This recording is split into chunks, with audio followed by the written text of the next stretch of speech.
আজ আমরা যে বিষয়টি নিয়ে আলোচনা করব তা হচ্ছে ট্রান্সলেশন। মলিকুলার বায়োলজির একটা গুরুত্বপূর্ণ টপিক হচ্ছে ট্রান্সলেশন। তাহলে ট্রান্সলেশন সম্বন্ধে ভালো ধারণা গঠন করতে গেলে বা কনসেপ্ট তৈরি করার পদ্ধতিটা কেমন, যে কোনো সায়েন্টিফিক প্রসেস, সায়েন্টিফিক পাথওয়ে বুঝতে গেলে আমাদেরকে সেটা যতটা সহজ এবং সরলভাবে বুঝতে পারবো এবং ব্যাপারটা যদি আমরা আমাদের দৈনন্দিন জীবনের কোনো ঘটনার সঙ্গে আমরা মিলিয়ে নিতে পারি, তাহলে আমাদের বোঝাটা অনেক দীর্ঘমেয়াদী হবে। অর্থাৎ আমরা যদি একবার ব্যাপারটা বুঝতে পারি, তাহলে আমরা দীর্ঘদিন ব্যাপারটা মনে রাখতে পারবো। শুধু তাই নয়, বাস্তব জীবনের সাথে যে সায়েন্সের যে মিল, সেটা যদি আমরা ধরতে পারি, তাহলে সায়েন্টিফিক পাথওয়ে কীভাবে কাজ করে কিংবা আমাদের সেলুলার মেশিনারি কীভাবে কাজ করে বা তাদের ফাংশন কী কিংবা কী হওয়া উচিত, সেটা সম্বন্ধে আমাদের সঠিক এবং দৃঢ় ধারণা গঠন হবে। তাহলে আজ আমরা আলোচনা করব ট্রান্সলেশন সম্বন্ধে এবং আমি চেষ্টা করব যতটা সহজ এবং সরলভাবে ব্যাপারটা রিপ্রেজেন্ট করা যায়। তাহলে আমাদেরকে প্রথমেই জানতে হবে যে হোয়াট ইজ ট্রান্সলেশন বা ট্রান্সলেশন কী। ট্রান্সলেশন হচ্ছে একটা প্রসেস যার মাধ্যমে সেল প্রোটিন তৈরি করে থাকে এবং এই প্রোটিন তৈরির ইনফরমেশনটা থাকে এই এমআরএনএর মধ্যে। তাহলে আমরা এক কথায় বলতে পারি translation a process by which protein is assembled from information content in mRNA. তাহলে আমাদেরকে এখন এটা জানতে হবে যে এই যে প্রোটিন সিনথেটিক মেকানিজম বা পাথওয়ে, এই পাথওয়ের নাম ট্রান্সলেশন কেন রাখা হলো,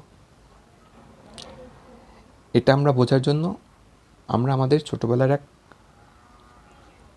কাহিনী মনে করার চেষ্টা করব কিংবা ছোটোবেলাতে আমরা যেটা পড়ে এসেছি সেটা একবার স্মরণ করার চেষ্টা করব। আমরা ছোটোবেলাতে সবাই ট্রান্সলেশন শিখেছি এবং সেখানে কী শেখানো হয়েছিল, সেখানে দুটি ল্যাঙ্গুয়েজ থাকে। আমরা বোঝার সুবিধার জন্য ধরে নিলাম যে প্রথম ল্যাঙ্গুয়েজটি হচ্ছে ইংলিশ এবং দ্বিতীয় ল্যাঙ্গুয়েজটি হচ্ছে বেঙ্গলি। এক্ষেত্রে কী হয়, ইংলিশ ল্যাঙ্গুয়েজের কোনো সেন্টেন্সকে বাংলা ল্যাঙ্গুয়েজের সেন্টেন্সতে ট্রান্সলেট করা হয়, অর্থাৎ English sentence translated into Bengali sentence. তাহলে আমরা আমাদের সুবিধার জন্য ধরে নিলাম যে একটা ইংরাজি সেন্টেন্স হচ্ছে নাও ইউ ক্যান সি। এটাকে আমরা যদি ট্রান্সলেট করি বাংলাতে, তাহলে এর অর্থ দাঁড়াবে এখন আপনি দেখতে পারেন। আর এই ট্রান্সলেশনের জন্য আমরা কার সাহায্য নিয়ে থাকি, আমরা ইংরাজি টু বাংলা ট্রান্সলেশনের জন্য আমরা যেটা সাহায্য নিয়ে থাকি সেটা হচ্ছে ইংলিশ টু বেঙ্গলি ডিকশনারি। অর্থাৎ ইংলিশ টু বেঙ্গলি ডিকশনারির সাহায্যে আমরা সঠিকভাবে কোনো একটি ইংলিশ সেন্টেন্সকে বাংলা বাক্যে ট্রান্সলেট করতে পারি বা বঙ্গানুবাদ করতে পারি। ঠিক একই ঘটনা ঘটে থাকে আমাদের সেলের ক্ষেত্রে।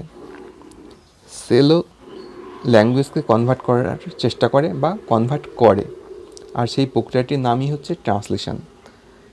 আমরা আমাদের ক্ষেত্রে কি দেখলাম যে আমরা ইংরাজি সেন্টেন্স বা ল্যাঙ্গুয়েজকে বাংলা সেন্টেন্স বা ল্যাঙ্গুয়েজতে কনভার্ট করছি ইংলিশ টু বেঙ্গলি ডিকশনারির সাহায্যে।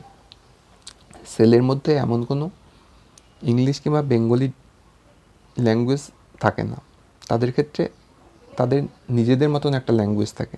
আমরা এখন দেখব যে সেল তাদের কোন ল্যাঙ্গুয়েজকে কোন ল্যাঙ্গুয়েজতে কনভার্ট করে বা ট্রান্সলেট করে। সেলের ক্ষেত্রে প্রথম ল্যাঙ্গুয়েজটি হচ্ছে 4 base sequence language of DNA আর এমআরএনএ, অর্থাৎ এমআরএনএর ল্যাঙ্গুয়েজ। সেটা কী দ্বারা গঠিত, সেটা হচ্ছে 4 বেস, অর্থাৎ 4টি বেস সিকোয়েন্স দ্বারা গঠিত। এই বেসগুলি কী কী, এগুলি হচ্ছে আরএনএতে কী থাকে, আরএনএ থাকে অ্যাডেনিন, গুয়ানিন, ইউরাসিল এবং সাইটোসিন, এই 4টি বেস সিকোয়েন্স দ্বারা এমআরএনএটি গঠিত। এবং এই এমআরএনএ ল্যাঙ্গুয়েজকে সেল অপর একটি ল্যাঙ্গুয়েজতে কনভার্ট করতে চায়। সেই ল্যাঙ্গুয়েজটি কি? সেই ল্যাঙ্গুয়েজটি হচ্ছে 20 amino acid sequence language of protein, অর্থাৎ এমআরএনএ সিকোয়েন্স নাও ট্রান্সলেটেড ইন্টু প্রোটিন সিকোয়েন্স। আর এই এমআরএনএ থেকে প্রোটিনের ট্রান্সলেশনের জন্য সেল কার সাহায্য নিয়ে থাকে? সেল কোডন ডিকশনারি বা জেনেটিক কোডের সাহায্য নিয়ে থাকে। তাহলে আমরা যদি সমগ্র ব্যাপারটাকে সহজভাবে বলি, তাহলে আমরা এটা বলবো যে আমরা যেমন ইংলিশ থেকে কোনো সেন্টেন্সকে বাংলাতে কনভার্ট করার জন্য বা ট্রান্সলেশন করার জন্য ইংলিশ টু বেঙ্গলি ডিকশনারির সাহায্য নিয়ে থাকি, ঠিক তেমনই সেল এমআরএনএ ল্যাঙ্গুয়েজ বা ল্যাঙ্গুয়েজ অফ এমআরএনএকে ল্যাঙ্গুয়েজ অফ প্রোটিন, অর্থাৎ এমআরএনএর ভাষাকে প্রোটিনের ভাষাতে কনভার্ট বা ট্রান্সলেশন করার জন্য জেনেটিক কোড বা কোডন ডিকশনারির সাহায্য নিয়ে থাকে। দুটো ক্ষেত্রে আমরা কি দেখলাম? দুটো ক্ষেত্রেই দেখলাম যে একটা ভাষা থেকে আরেকটা ভাষাতে কনভার্ট হচ্ছে। এই যে কনভার্ট হচ্ছে, এই কনভার্ট করার প্রক্রিয়াকেই আমরা বলবো ট্রান্সলেশন। তাহলে এটা গেল যে সেল যে প্রোটিন সিনথেটিক প্রসেস, এটার নাম কেন ট্রান্সলেশন রাখা হলো তার ব্যাখ্যা। এবং আমরা পরবর্তীতে যখনই যে কোনো সায়েন্টিফিক প্রসেস বা পাথওয়ে পড়ার চেষ্টা করব, তখন আমরা দেখে নেওয়ার চেষ্টা করব যে সেই প্রসেসের নামকরণের পিছনে একটা সায়েন্টিফিক ব্যাকগ্রাউন্ড থাকে। আমরা যদি সেই সায়েন্টিফিক ব্যাকগ্রাউন্ডকে ভালোভাবে বুঝতে পারি কিংবা নামকরণের কারণকে জানতে পারি, তাহলে আমরা সমগ্র প্রসেস সম্বন্ধে একটা ধারণা তখনই তৈরি হয়ে যায় যখন আমরা সেই প্রসেসের নামকরণ সম্বন্ধে একটা ভালো ধারণা তৈরি করতে পারি কিংবা তার মূল কারণগুলি জানতে পারি যে এই প্রক্রিয়াটির নাম এটা রাখার কারণ কি। যেমন আমরা এখন জানলাম যে ট্রান্সলেশন বা প্রোটিন তৈরির পদ্ধতিকে কেন ট্রান্সলেশন বলা হয়ে থাকে, অর্থাৎ এখানে ভাষার পরিবর্তন হচ্ছে। সেলের ক্ষেত্রে এমআরএনএর ভাষাকে প্রোটিনের ভাষাতে কনভার্ট করছে, সে কারণে এটাকে আমরা বলছি ট্রান্সলেশন, যেটা আমরা ছোটোবেলাতেই শিখে এসেছি।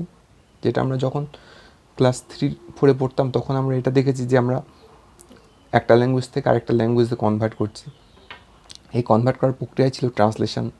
আমরা তখনই ট্রান্সলেশন সম্বন্ধে একটা ধারণা তৈরি করেছি, যেটা পরবর্তীতে এখন এসে আমাদের বায়োলজির ট্রান্সলেশন সম্বন্ধে ধারণা তৈরি করতে সাহায্য করছে। তাহলে এটা গেল এই প্রক্রিয়াটিকে ট্রান্সলেশন বলার কারণ।